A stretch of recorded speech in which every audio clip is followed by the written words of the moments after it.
Bapak Ibu sekalian, sebetulnya kalau tadi mau Ibu moderator sudah memperkenalkan diri dari Lazis itu sebetulnya beliau aja, karena yang lebih tahu detail malah beliau gitu. Jadi saya kira Bapak Ibu LDK sudah pas menempatkan Ibu akun di Lazismo supaya LDK dan Lazismo lebih intensif komunikasinya. Betul ya Bang Surya? Baik Bapak Ibu sekalian, ini ada alhamdulillah. Iya tadi saya diingat sampaikan panitia nggak usah bawa laptop katanya, udah ada. Oh ya, saya hanya ngirim materinya aja. Jadi oh ya minta tolong ya Mas ya, terima kasih. Saya diminta menyampaikan 3 poin.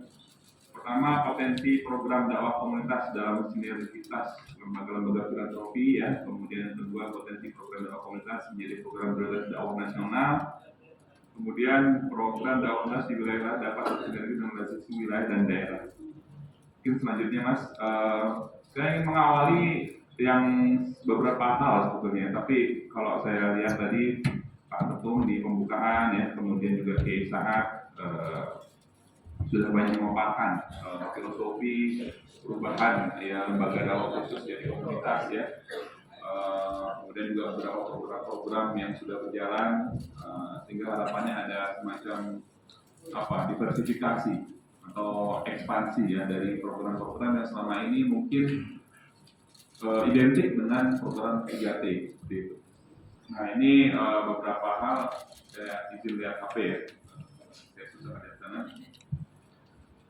Saya kira konsep dakwah komunitas saya kira bukan hal yang baru ya. Pak Ketum, kemudian juga kita bisa lihat di Tanfis Muktamar 47 tahun 2015 ya, kemudian juga jauh sebelum tahun 68 ternyata sudah dibahas ya Mas Agus ya, Pak Ketua ya. Jadi sesungguhnya bukan hal baru, tinggal bagaimana kalau kita lihat di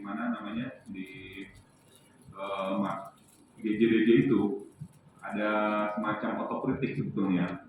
Konsepnya sudah bagus gitu, tapi waktu itu ada kendala belum punya satu role model desa di mana yang bisa dijadikan contoh seperti itu. Walaupun terakhir saya dengar RPCR sudah banyak riset-riset ya, kalau tidak salah melihat ranting-ranting ya yang itu sebetulnya bisa tumbuh maju dengan berbagai program-program pemberdayaan masyarakat. Kemudian ya beberapa prinsip seperti dakwah berhal, inklusif ya, community development ini juga semuanya bukan hal baru. Saya sebenarnya tadi ingin mengomentari bahwa terkait dengan biasanya kan kalau dai-dai ini tokoh agama sebetulnya bukan hanya dai ya. Itu kan ini kalau ketemu mic bagus itu nggak tahan Pak. Jadi dia bisa berlama-lama. Ya karena mungkin memang nature-nya dia bicara di podium, dia memberikan pemahaman kepada umat. Tapi ketika dia beralih menjadi lembaga dakwah komunitas, artinya dia harus bergerak menjadi 2 arah seperti itu. Itu jelas ditulis di peraturan visi yang mengenai dakwah pencerahan ya, dakwah. Jadi community development bilhal gitu. Jadi alih-alih sekali ceramah ditinggal gitu ya, tapi harus banyak mulai turun ke lapangan. Sekedar sharing, saya tahun 2022 pernah berkunjung ke satu daerah yang terpencil di Banggai. Saya berkunjung ke sana melihat satu program pemberdayaan yang waktu itu sebetulnya dilakukan leading sektornya itu Ibu Aisyah. Barangkali ada yang dari Sulawesi Tengah nggak? Nggak ada ya. Saya dari Kabupaten Banggainya itu masih sekitar 2-3 jam itu sampai ujung kampung ya, sudah tidak ada dari kampung selain karena itu sudah gunung-gunung. Itu memang program itu kolaborasi antara Aisyah, Muhammadiyah dan juga AMM, termasuk Lazismo ya. Tapi yang menarik adalah ketika saya tanya siapa pendamping agama untuk komunitas terpencil ini, namanya Tobi Opong nama kampungnya itu saya juga ternyak karena tidak ada Ustadz Muhammadiyah yang di sana. Dari mana Ustadznya? Ada Ustadznya ada di situ. Saya tanya dari mana Pak? Saya dari Wahdah Pak, Wahdah Islamiyah. Oh ya, saya kira karena oleh Ibu Aisyah itu sudah diarahkan beliau ya hanya mengajar baca tulis Al-Quran ya, pemahaman agama yang mendasar seperti itu. Ketika ada kemarin forum World Peace Forum Pak Din Samsudin, kebetulan saya ketemu dengan Pak Ketuanya, Pak Zaitun Rasmi. Pak Ketua, kemarin saya ketemu Ustadz Bapak di pelosok, saya bilang, ya kita kolaborasi, saya bilang gitu. Nah ini sempat saya sampaikan juga ke LDK periode lalu, ke Mas Ziad dan juga Mas Fauzan. Tapi saya ke Mas Ziad langsung waktu itu.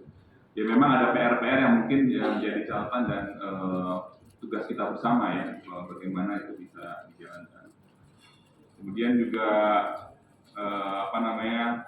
saya berkenan berkunjung ke Bontang. Ada yang dari Kalimantan Timur nggak? Ada ya? Dari mana? Samarinda atau Bontang? Dari Bontang. Ya, mungkin pernah dengar komunitas inkubasi bisnis ya. Ya, saya berkunjung ke sana dan saya menemukan satu tugas yang juga tidak mudah bagi dai-dai kita. Bagaimana dia mengumpulkan anak-anak difabel yang dia bermacam difabelnya ya, mulai dari autis, kemudian juga teman tuli, kemudian bisu. Yang menarik sebetulnya saya datang ke sana bukan urusan Muhammadiyah Pak. Saya diminta untuk melakukan riset ke sana, mewawancarai. Jadi kemudian muncul pertanyaan, Pak, kami ini sebetulnya ingin sholat Jumat. Saya ini ingin ikut sama-sama mendengarkan ceramah. Tapi di mana masjid yang bisa menyampaikan pesan khotib itu melalui bahasa isyarat? Paling nggak kalau tidak bahasa isyarat seperti yang di TV di samping mimbar gitu ya, tapi paling nggak ada TV menyampaikan materinya seperti itu. Nah ini salah satu contoh komunitas yang ingin saya sharing atau saya ceritakan menjadi bahan informasi buat Bapak Ibu sekalian, bahwa sebetulnya peluang-peluang itu bisa lebih luas, tidak sekedar yang format yang lama ya, yang dakwah khusus, tapi juga komunitas-komunitas lain yang oleh materi muktamar atau tanfis muktamar Fatul itu sudah sangat elaborasi, sangat detail. Saya ngintip sedikit buku pedomannya dakwah komunitas yang sedang disusun Pak Ketua, itu saya kira juga sudah sangat lengkap. Ya kan, nanti saya coba sharing sedikit di situ. Kemudian selanjutnya Mas, tentu di sini ya ada perubahan paradigma. Kalau di abad pertama kita pembaruan ya, kemudian di abad kedua itu sudah dijelaskan di tanfis itu ada pencerahan. Pencerahan itu ya transformatif, perlu strategi yang dinamis, perlu membebaskan dan memberdayakan masyarakat. Transformatif itu ya artinya proses yang berjalan bertahap ya. Mungkin kita bisa buka buku-buku yang terbitan PP saya kira tentang transformatif ini, dan semua berjalan secara berkelindan, bertahap, dan semua terukur.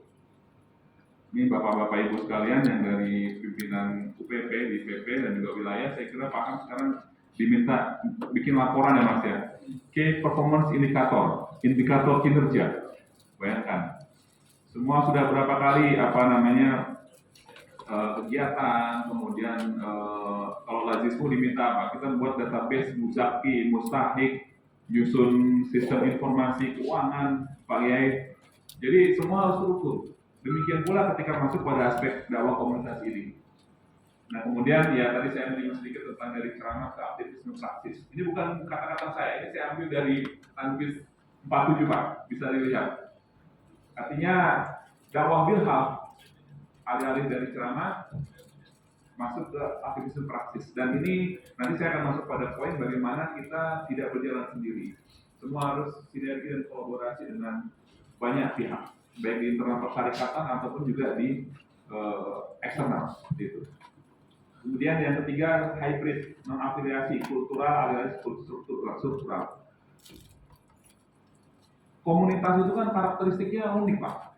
Bapak Ibu lihat, orang akan lebih nyambung ketika bicara aspek-aspek minat, hobi, alih-alih bicara aspek agama. Kita di awal ketemu orang punya minat yang sama, ketika diskusi agama orang akan menghindar karena dia merasa tidak nyambung dengan kita, atau mungkin tidak ketemu, atau karena tadi perbedaan masalah ormas lah gitu ya. Tapi jangan-jangan orang-orang itu sebetulnya punya state of mind Muhammadiyah. Artinya dia mungkin secara rasional Idul Fitrinya hitungannya ikut Muhammadiyah gitu, ya kan? Kalau di luar, Jadi pragmatis ya Bang ya. Atau dia berpikir pendekatan-pendekatan amal usaha Muhammadiyah yang konkret.